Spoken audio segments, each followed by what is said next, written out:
অন্তঃসত্ত্বা ৩ মাসের মাথায় হঠাৎ ঘুম থেকে উঠে অনুভব করি আমার পেটের বাচ্চাটি আর নেই। নেই বলতে আমার পেটেই নেই। প্রথমে বুঝতে অসুবিধা হলেও আমি আবার টেস্ট করি। হ্যাঁ, সত্যিই বাচ্চা নেই।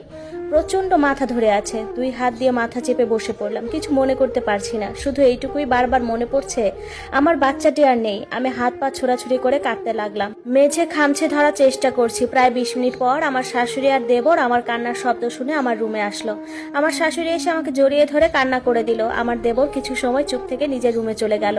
মনে হচ্ছিল দুইজন আগে থেকেই সব জানতো। আমি আমার শাশুড়িকে জড়িয়ে ধরে হাউমাউ করে কাঁদতে কাঁদতে বললাম, আম্মা এটা কি হলো, এটা কেন হলো? আমার কলিজা পুড়ে যাচ্ছে। আমার ভালোবাসা আমাকে ছেড়ে চলে গেছে। আম্মা ওরে এনে দেন না। আমার শাশুড়ি চোখের পানি ফেলতে ফেলতে বলল, শান্ত হও মা, শান্ত হও, তোমার শরীর খারাপ করবে। কাল রাতেও আমি সুস্থ ছিলাম, সব ঠিক ছিল, আমার একদম মনে আছে। আমি কোনো অসুস্থ অনুভব করিনি। আমার বাচ্চা কোথায় গেল? আমার শাশুড়ি আঁচলে মুখ ঢেকে কাঁদতে কাঁদতে বলল, আমি কিছু জানি না। তোমার স্বামী আসলে তুমি তার সাথেই কথা বলো। আমাকে কিছু জিজ্ঞেস করো না মা। এই সংসারের উপর থেকে সব রহমত উঠে গেছে, সব ধ্বংস হয়ে যাবে। কথাগুলো বলেই আমার শাশুড়ি বেরিয়ে চলে গেল। রাতে আমার স্বামী মাসুদ আসলে আমি তাকে দেখি বাচ্চাদের মতো কান্না শুরু করে দেই। আমাকে অবাক করে দিয়ে সে বিরক্তিভাবে বলে, বাসায় আসতে না আসতে এই ঘ্যান ঘ্যান কান্নাকাটি শুরু করে দিও না তুমি। তো জানো তো অফিস থেকে এসেছি, আর বাচ্চা তো তোমার একার ছিল না, আমারও ছিল। কষ্ট আমারও হচ্ছে। তোমরা মেয়েদের মতো তো আমরা ছেলেরা কথায় কথায় কাঁদতে পারি না, তাই আমাদের কষ্ট কারো চোখে পড়ে না। ওর কথাগুলো শুনে প্রথমে খুব কষ্ট পেলেও পরে নিজেকে বুঝালাম হয়তো আসলেই ছেলেরা কাউকে কষ্ট দেখাতে পারে না। নিজেকে শান্ত করলাম। রাতে ও খাওয়া দাওয়া করে রুমে আসলে ওর পাশে বসে জিজ্ঞেস করলাম, কি হয়েছিল আমার কাল রাতে? মাসুদ একটু থতমত খেয়ে গেল। মোবাইলটা পাশে রেখে বলল, তুমি হঠাৎ অসুস্থ হয়ে পড়ো, মানে জ্ঞান ছিল না কোনো। আমরা ডক্টরকে বাসায় আনি, সে আসার আগে বাচ্চাটা পড়ে যায়। ডক্টর সব দেখে তোমাকে ঘুমের ওষুধ দিয়ে চলে যায়।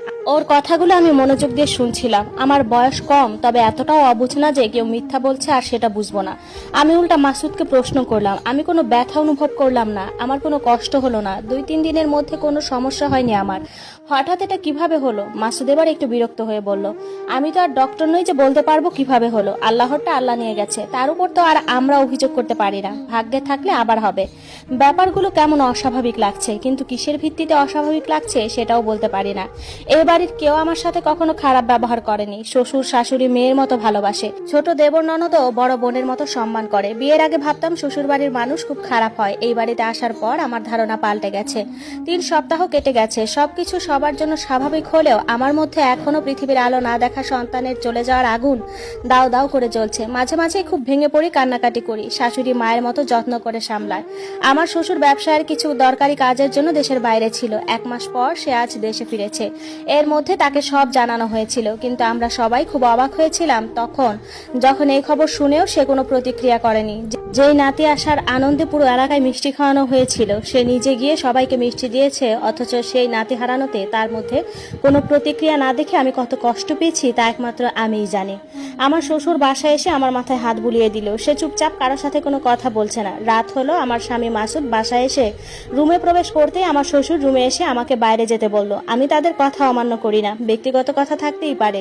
এই ভেবে রুম থেকে বেরিয়ে গেলাম। শ্বশুর দরজা বন্ধ করে দিল। হঠাৎ আমরা বসার ঘর থেকে শুনতে পেলাম রুম থেকে মারের আওয়াজ আসছে। সবাই ছুটে গেলাম, একমাত্র আমার ননদ আয়েশা ছাড়া। বাইরে থেকে